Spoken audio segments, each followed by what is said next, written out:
Differential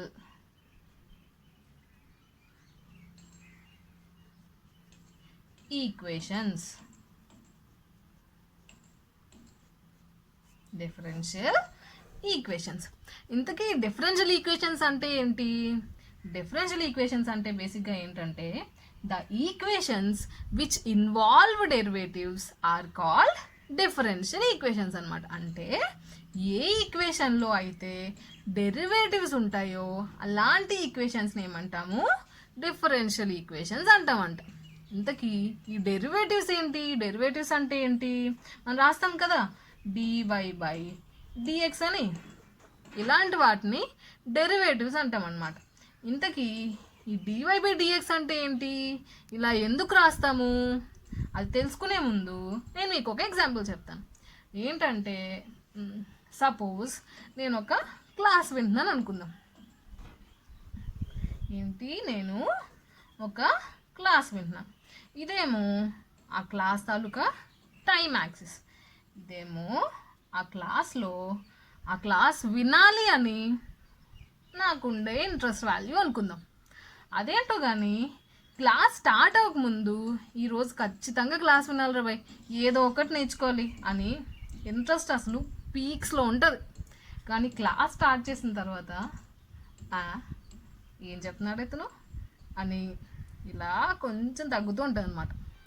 అట్లా తగ్గి తగ్గి తగ్గి తగ్గి లేదురా బాయ్ వినాలని పెరిగి ఏం చెప్తున్నాడు ఇతను, అర్థం కావట్లేదు ఏంటి, ఇలా ఇలా ఇలా ఇలా లాస్ట్కి సకానికి వెళ్ళేసరికి ఇంట్రెస్ట్ వాల్యూ 0 అయిపోతుంది అనమాట. అసలు నాకు క్లాస్ వినబుద్దేదు. సో బేసిక్గా ఇక్కడ ఏం జరుగుతుందంటే టైం చేంజ్ అవుతున్న కొద్దీ క్లాస్లో నా ఇంట్రెస్ట్ కూడా క్లాస్ వినాలి అనే నా ఇంట్రెస్ట్ వాల్యూ అనుకున్నట్లయితే ఆ వాల్యూ కూడా చేంజ్ అవుతుందన్నమాట. అంటే టైం చేంజ్ అవుతుంది కొద్దీ ఇంట్రెస్ట్ చేంజ్ అవుతుంది. సో అట్ ఏ టైం అంటే ఒక పర్టికులర్ టైంలో నా ఇంట్రెస్ట్ ఎంత చేంజ్ అయ్యింది అనేది మనం ఎలా రాస్తామంటే dy/dt అని రాస్తామన్నమాట. అంటే టైం చేంజ్ అవుతున్న కొద్దీ నా ఇంట్రెస్ట్ చేంజ్ అవుతుంది కదా, ఆ ఇంట్రెస్ట్ ఎంత చేంజ్ అవుతుంది అన్నది మనం రాసేటప్పుడు ఎలా రాస్తాము? dy/dt. దీన్ని ఎలా రాస్తాము? Derivative of I with respect to t అని రాస్తాం. With respect to t. dy/dt అని రాస్తున్నామంటే దీన్ని ఏమంటాము? Derivative of I with respect to t. దాన్ని ఎలా రాస్తాము?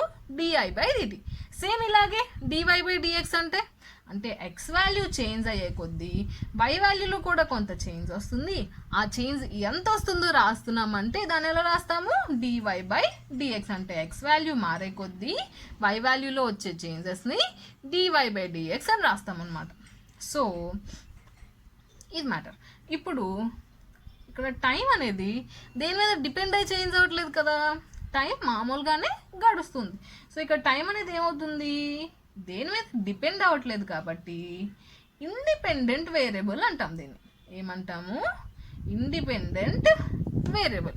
కానీ నా ఇంట్రెస్ట్ వచ్చేసరికి ఏంటి? టైం మీద డిపెండ్ అయ్యి ఇంట్రెస్ట్ వాల్యూ మారుతుంది కదా. ఒక టైంకి ఎంత ఉంటుంది, ఒక టైంకి అసలు ఉండట్లేదు. సో ఇది ఈ టైం మీద డిపెండ్ అవుతుంది కాబట్టి ఈ ఇంట్రెస్ట్ని ఏమంటామంటే డిపెండెంట్ వేరియబుల్ అంటాం. Dependent variable. సో ఇలా చేంజ్ అయ్యే వాటిని, ఆ చేంజ్ అయ్యే వాటిని ఎలా చేంజ్ అవుతుంది అని రాసే వాటిని, ఇలా వీటన్నిటినీ కూడా డెరివేటివ్స్ అని అంటాం. ఇప్పుడు dy/dx కనిపించినా, di/dt కనిపించినా, dx/dy కనిపించినా ఇవన్నిటిని ఇప్పుడు మీరు ఏమంటారు? డెరివేటివ్స్ అంటారు. ఆ డెరివేటివ్స్లో ఇవన్నీ కూడా ఏంటి? Independent variables. ఇండిపెండెంట్ వేరియబుల్స్ అనమాట. ఇది కూడా. అలాగే ఇవన్నీ కూడా ఏంటి? Dependent variables. ఇది కూడా డిపెండెంట్ వేరియబుల్, ఇది కూడా డిపెండెంట్ వేరియబుల్. అర్థమైందా? డెరివేటివ్ అంటే ఏంటి, అందులో ఇండిపెండెంట్ వేరియబుల్ ఏంటి, డిపెండెంట్ వేరియబుల్ ఏంటి, అర్థమైందా?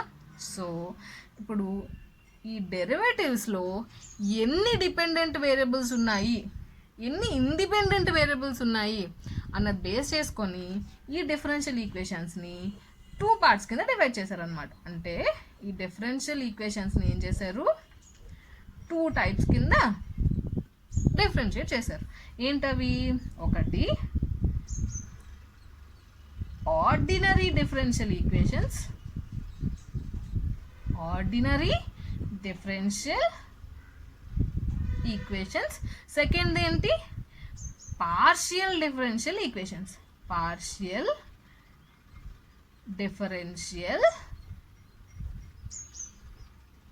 ఈక్వేషన్స్. ఏంటి?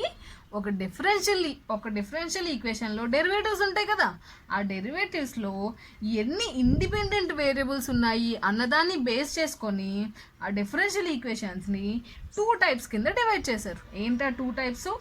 Ordinary differential equations, partial differential equations.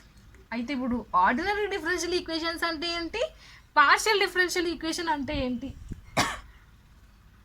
చెప్పుకోబోయే ముందు నేను మీకు ఇదే ఎగ్జాంపుల్ కొంచెం మార్చి చెప్తాను. ఏంటి?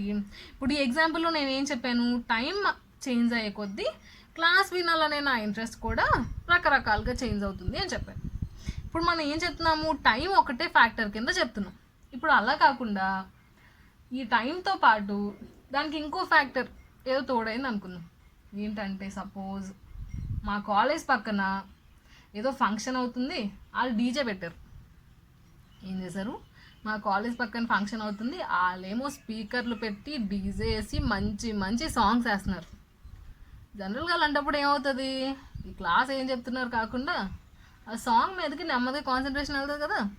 సో అలాగే నాకు ఆ సాంగ్ మీద బేసే, అంటే ఇప్పుడు నాకు నచ్చిన సాంగ్ వేస్తే దాని మీద కాన్సన్ట్రేషన్ ఒకలాగా ఉంటుంది, నచ్చని సాంగ్ వేస్తే ఒకలా ఉంటుంది, సడన్గా కరెంట్ పోతే వేరేలా ఉంటుంది. సో ఇప్పుడు ఆ డీజే కూడా నా ఇంట్రెస్ట్ని కొంచెం కొంచెం ఏంటి ప్రభావితం చేస్తుంది కదా. సో ఇప్పుడు ఏంటి, ఒకవేళ అట్లా జరిగితే ఈ టైంతో పాటు డీజే కూడా ఒక ఫ్యాక్టర్ అవుతుంది నా ఇంట్రెస్ట్ మారడానికి, అవునా?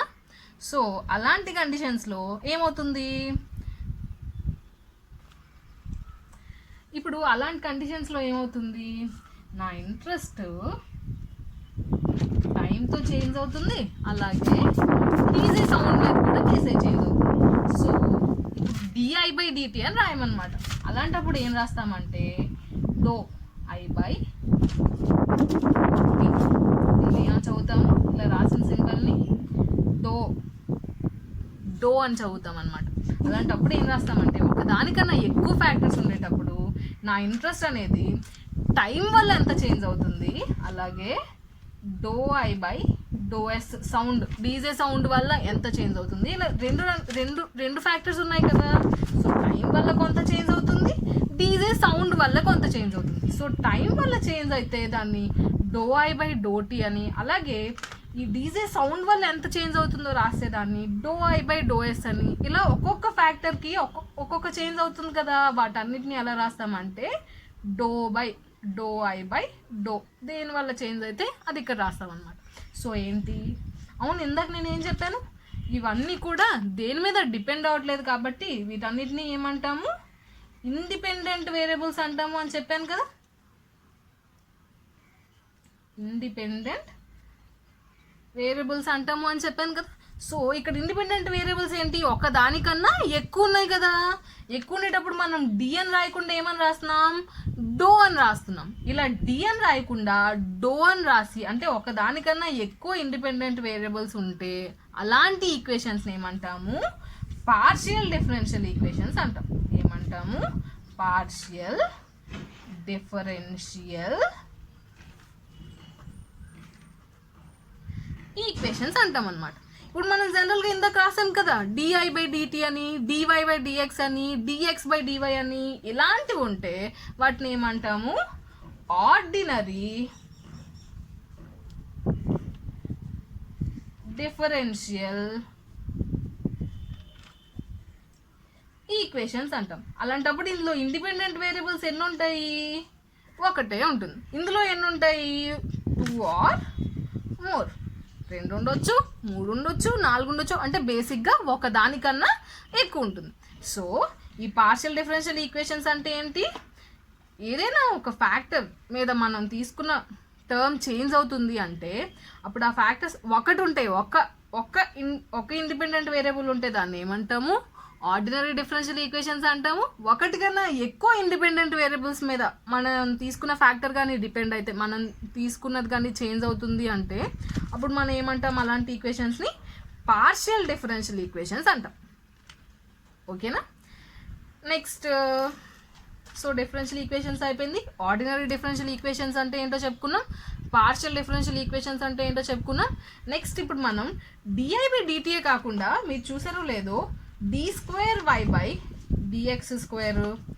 d³y/dy³ ఇలాంటివి కూడా చూసారా మీరు డిఫరెన్షియల్ ఈక్వేషన్స్లో? వీటిని సెకండ్ ఆర్డర్ డిఫరెన్షియల్ ఈక్వేషన్స్ అని,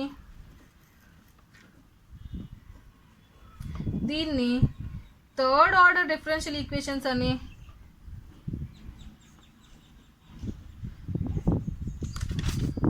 ఆర్డర్ డిఫరెన్షియల్ ఈక్వేషన్స్ అని, అలాగే థర్డ్ ఆర్డర్ డిఫరెన్షియల్ ఈక్వేషన్స్ అని మీరు విన్నారా?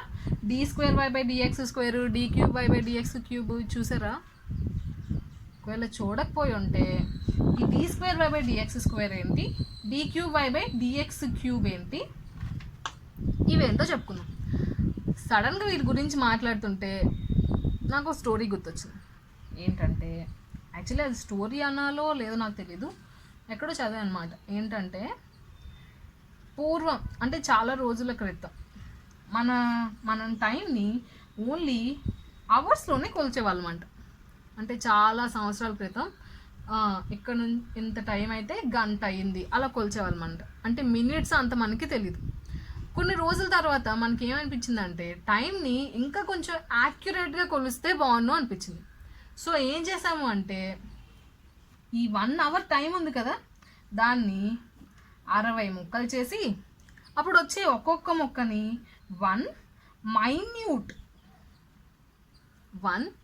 అవర్లో ముక్కలు చేయగా వచ్చిన ఈ పార్ట్ కాబట్టి దాన్ని 1 మైన్యూట్ పార్ట్ తీసుకున్నాం కదా, చిన్న పార్ట్ కాబట్టి దాన్ని 1 మైన్యూట్ అన్నారంట. కానీ దాన్ని మనం వాడి ఇప్పుడు మనం దాన్ని 1 మినిట్ చేసాం. అండ్ నెక్స్ట్ కొన్ని రోజుల తర్వాత మినిట్ కూడా కాదు, ఇంకా యాక్యురేట్గా టైం కొలిస్తే బాగుండు అనిపించిందట. మళ్ళీ అప్పుడు మినిట్ని 60 ముక్కలు చేసి వచ్చిన ఆ చిన్న 60 ముక్కలు చేస్తే మళ్ళీ చిన్న చిన్న ముక్కలు వస్తాయి కదా, ఆ ఒక్క ముక్కని సెకండ్ మైన్యూట్ అంటే 1 అవర్ని 60 ముక్కలు చేస్తే వచ్చే ఒక్కొక్క ముక్కని మైన్యూట్ అని, ఆ వచ్చే ఒక్కొక్క మైన్యూట్ ముక్కని మళ్ళీ 60 ముక్కలు చేసి ఆ వచ్చిన చిన్న చిన్న పీసెస్ ఉంటాయి కదా, అదే పీసెస్ ఆఫ్ టైం ఉంటుంది కదా, ఆ టైంని మైన్యూట్ నుంచి వచ్చింది కాబట్టి మళ్ళీ సెకండ్ మైన్యూట్ అని అన్నారంట. దాన్నే మనం సెకండ్ మైన్యూట్ అనుకుండా 1 సెకండ్ అనడం స్టార్ట్ చేసాం. అలాగే డిఫరెన్షియల్ ఈక్వేషన్ కూడా ఏంటంటే వైలో ఎక్స్ మారే కొద్దీ వచ్చే చేంజ్ని dy/dx అని రాసాం కదా. ఇప్పుడు ఈ dy/dx వాల్యూ ఎక్స్ మారే కొద్దీ వచ్చే చేంజ్ని d/dx ఆఫ్ dy/dx దాన్ని ఎలా రాశారు అంటే d²y/dx² అని రాశారు. ఇక్కడలాగే ఇక్కడ కూడా దీన్ని ఫస్ట్ ఆర్డర్ డెరివేటివ్ అని, దీన్ని సెకండ్ ఆర్డర్ డెరివేటివ్ అని, అలాగే d³y/dx³ రాస్తే దాన్ని థర్డ్ ఆర్డర్ డెరివేటివ్ అని, అండ్ సో ఆన్. d⁴y/dx⁴ రాస్తే ఫోర్త్ ఆర్డర్, అలా అండ్ సో ఆన్ డెరివేటివ్స్ రాయడం స్టార్ట్ చేశారు. అయితే ఇప్పుడు డెరివేటివ్స్కి మనం ఆర్డర్ చెప్పుకున్నాం. మరి order of A differential equation అంటే ఎలా ఉంటుంది? Order of A differential